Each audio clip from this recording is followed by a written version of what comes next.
So another game, Alohin Capablanca. This is the match entirely dedicated to the Queen's Gambit decline. So game 21, d4, d5, c4, e6, the traditional layout of that match.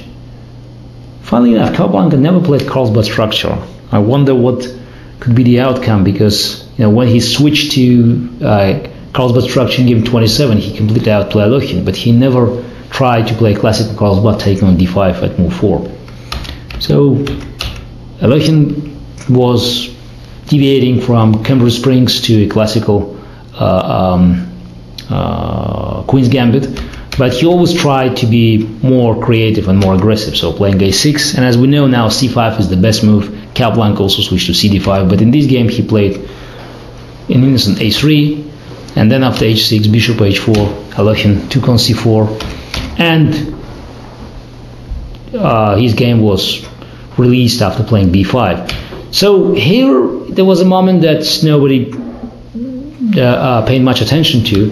Alohin played bishop b7, which looks natural, but in fact it allowed Capablanca to play b4, thus stopping black from releasing its game with c5. And all the recommendations that were produced by Alohin and other commentators, they were in my view not very convincing.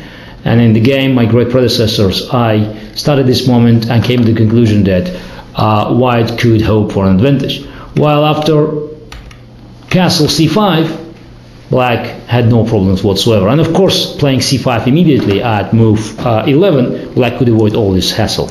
So c5, dc5, knight c5. I guess Capablanca, after a very complicated game 20, where he had an exchange in the after a very lively duel in the opening. The game was already discussed in one of the previous segments. So he probably wanted to have a rest day, and he didn't pay much attention to all the moves, hoping that after exchanges of the d and c pawns, the game would end the draw fairly quickly. On knight d4, rook c8, b4, and here, first unpleasant surprise, instead of playing knight ce4, which looked to be very, very natural, but then led to more exchanges and in eventual draw, Alohin made a very strong move, knight cd7.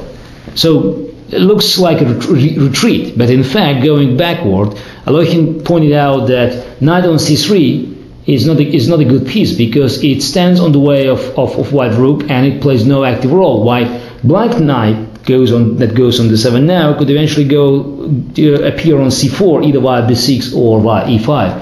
So that's why we can consider that already white has certain problems to resolve. One of the recommendations which should be considered seriously was to play here knight b3, trying to place knight on a5. Not just to attack the bishop and push to an a8, but moreover to protect c4 square from black knight. But Capablanca was too complacent. Bishop g3, knight b6, queen b3, which is another dubious move. Knight b3 again was a better option. And now after knight d5, bishop f3, suddenly rook c4, you could see how the position has changed. And again, it's all happening like overnight. It's here, rook c8, move 14, all innocent, just position is roughly equal, and just 4 moves later, you could also see that black piece is making progress. The c4 square is weak, while c5 square is just, white can only dream about it. So Capablanca tried to occupy this square, but eventually here he made a very serious mistake. The only chance of keeping some tension was to play queen b1, where black had to find a way of making progress. Also, I still think black had a certain edge. While taking on c4 and allowing black knight to appear on c4, Capablanca let his game to deteriorate very quickly. Rook c1, queen e8, knight c3, and rook c8. So the pieces were exchanged, so light pieces were exchanged, but just look at the difference in the quality of the white pieces and black pieces. Every black piece looks superior to its white counterpart. You have bishop on g3, which does absolutely nothing, while black bishop not only potentially attacking these pawns on a3 and b4, but also could go on f6 throwing white knight from this position on d4. White knight on d4 is just standing there trying to protect white weaknesses, while black knight on c4 is dominating the position. And of course black king on d5 is incompatible to its passive counterpart on b3.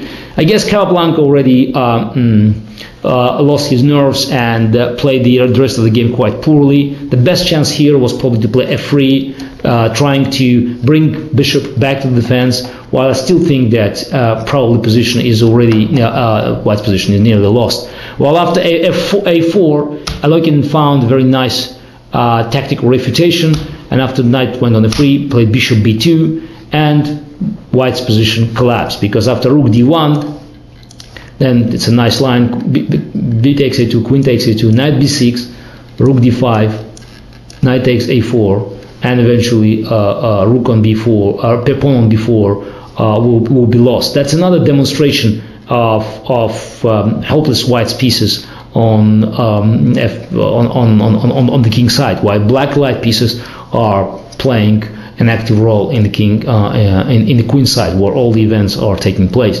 So Capablanca played rook e1, but then after rook d8, exchange on b5, h3, Alokin played e5, starting decisive advance in the center, rook b1, e4, and another mistake, knight d4, which stopped the agony. Knight e1 would be probably a better defense, but still after queen d2, queen c2, exchange, and rook goes on d2, the result of the game is predetermined. So knight d4, bishop takes d4. Now after e takes d4, queen takes d4, bishop f4, queen d3, the game has of course no interest to for us to analyze. It will be lost. Capablanca played rook d1, and after simple knight d3, resign. So an amazing game because Capablanca was totally outplayed by Alokin. Just after a very, very quiet opening, after virtually position where many players could, even modern players, could consider offering a draw as a logical result of this quiet development, while the great minds could always spot some potential weaknesses, some minor details, nuances that could allow them to develop initiative, which is not yet shown on the surface, but is just hiding somewhere in the bushes, waiting for a hunter to find it and present the new concept in the game.